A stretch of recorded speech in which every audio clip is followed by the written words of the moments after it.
Hello everyone, this is Mrs. Garrett from the Gladiator team. Today we are going to take a look at paraphrasing. You're going to learn what paraphrasing is, why you should paraphrase, when you should paraphrase, and lastly, how to paraphrase. Before we get started, get out your comp journal and turn to the next blank page in your notes section. At the top of this page, write the title, Paraphrasing. Let's look at what paraphrasing is. Paraphrasing is using your own words to explain someone else's information or ideas. A good way to borrow from a source when accompanied by accurate documentation. So that means if you're using a certain source for your research paper, you need to make sure, even if you paraphrase, that you cite that information and give that person credit. Paraphrasing also is a more detailed restatement than a summary. Summaries focus on a single main idea, whereas paraphrasing includes everything in the entire original text. The next thing is, why should we paraphrase? What's the purpose? Paraphrasing is one tool to aid you with academic writing. So whether you're answering a question that requires text evidence or using information for a research paper or essay, paraphrasing is the key to a quality response.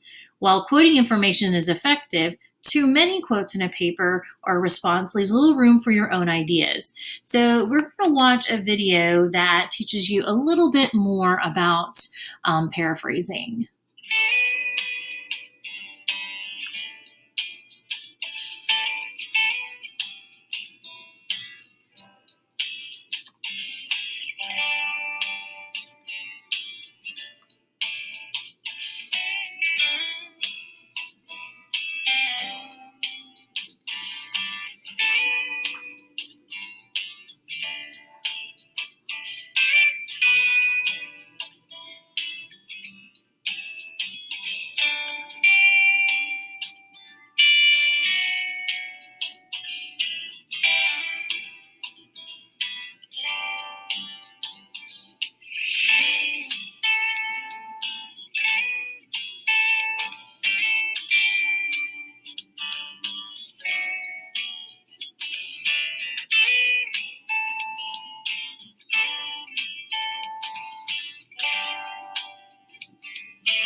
All right, so next we have steps that you should follow to help you when paraphrasing. So how do you paraphrase?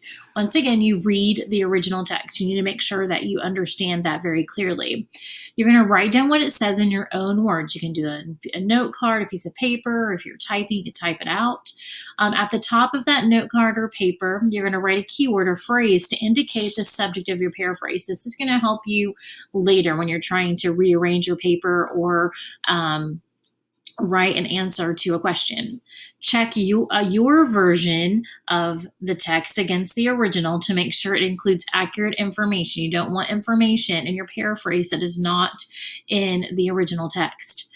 If you use quotation marks to identify any unique term, you have borrowed exactly from the source. So if you are borrowing something exactly, you still should use quotation marks. Make sure you record the source, including the page, on your note card or your paper so that you can credit it easily if you decide to incorporate that information into your paper. It's going to help you a lot later if you do this work ahead of time. All right, so the next thing that we're going to talk about that's going to help you paraphrase material is the 4 R's.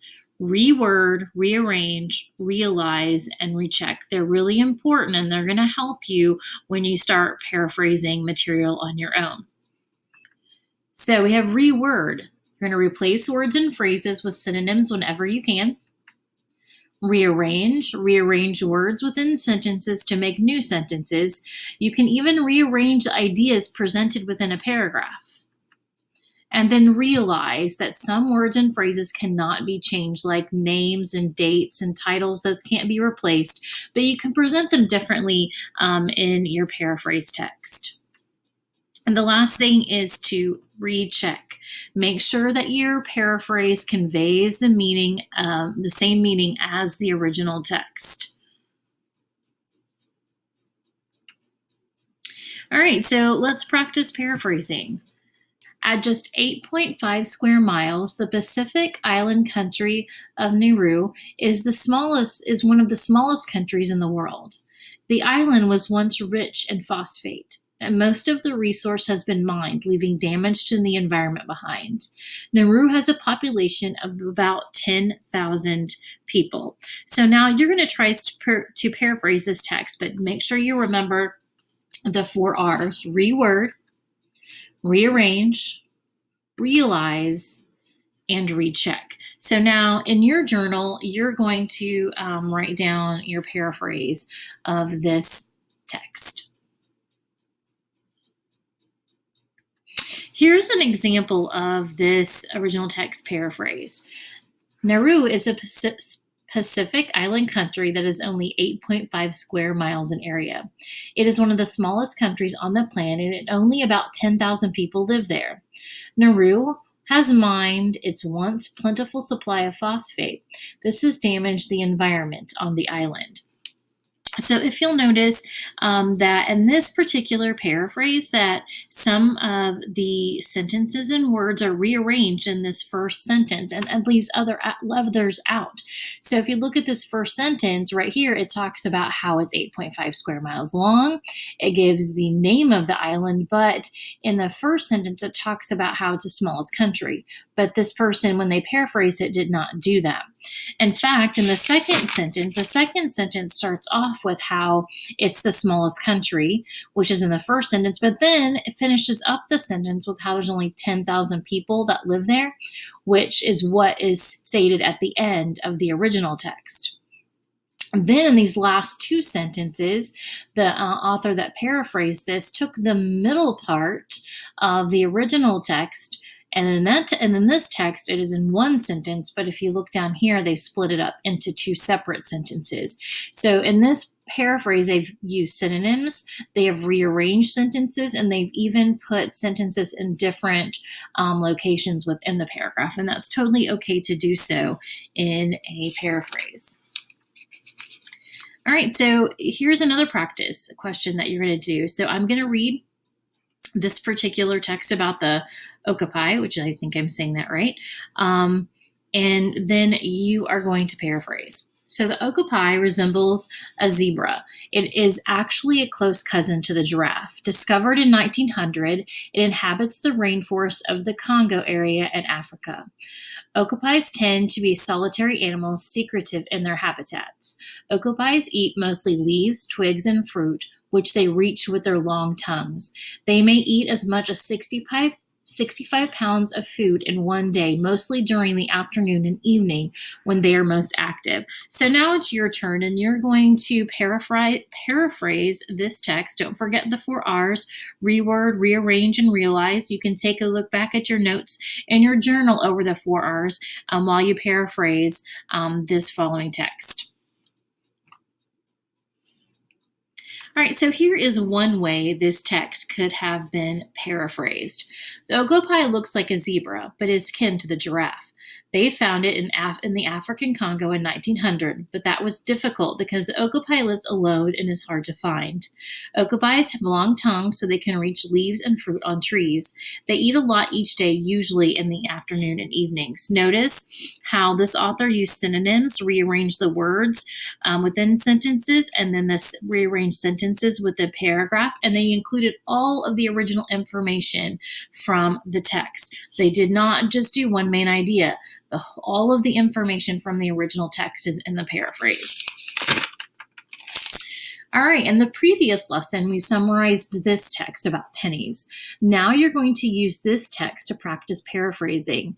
When you paraphrase a text, remember the 4 R's. You're probably going to get sick of me saying that, but it's very important. Reword, rearrange, realize, and recheck. So you are going to be paraphrasing the following text about pennies. A penny for your thoughts. If it's a 1943 copper penny, it could be worth as much as $50,000.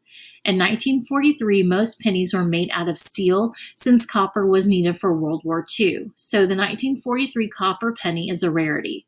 Another rarity is a 1955 double die penny. These pennies were mistakenly double stamped, so they have overlapping dates and letters. If it's uncirculated, it easily fetched $25,000 in an auction. Now that's a pretty penny. So you're going to remember your 4 R's as you paraphrase this text about pennies. All right, one last thing before we go. Actually, I don't think it's the last thing. I think it's the second to last. Anyway, we're going to review. We're going to review paraphrasing. Paraphrasing is using your own words to explain someone else's information or ideas. It's a good way to borrow information from a source. It's a more detailed restatement than a summary because summaries focus on main ideas, whereas paraphrasing, you include all the details, everything in the original text. Why paraphrase? Remember, whether you're answering a question that requires text evidence or using information for a research paper or essay, paraphrasing is the key to a quality response. While quoting information is effective, too many quotes in a paper or response leaves little room for your own ideas. So it's important to use paraphrasing and quoting. So, when should I summarize or paraphrase? Like, when should I use that? Well, you have to determine what your purpose is, because you're going to summarize when you're focused on the main idea of a text, or you want a much shorter version of the original text. If your goal is for paraphrasing, it's if you're wanting to rewrite the entire thing to make it more clear, you don't need the exact words from the original text, and you're trying to avoid overusing quotations in your paper. So that is when you summarize, and that is when you paraphrase. It depends on what purpose you're going for. All right, so today you've learned about paraphrasing. You've learned about what it is, when to use it, how to do it. And remember, if you have any questions, ask your awesome Tomp teacher. And don't forget, show respect, be kind. You are awesome. See ya.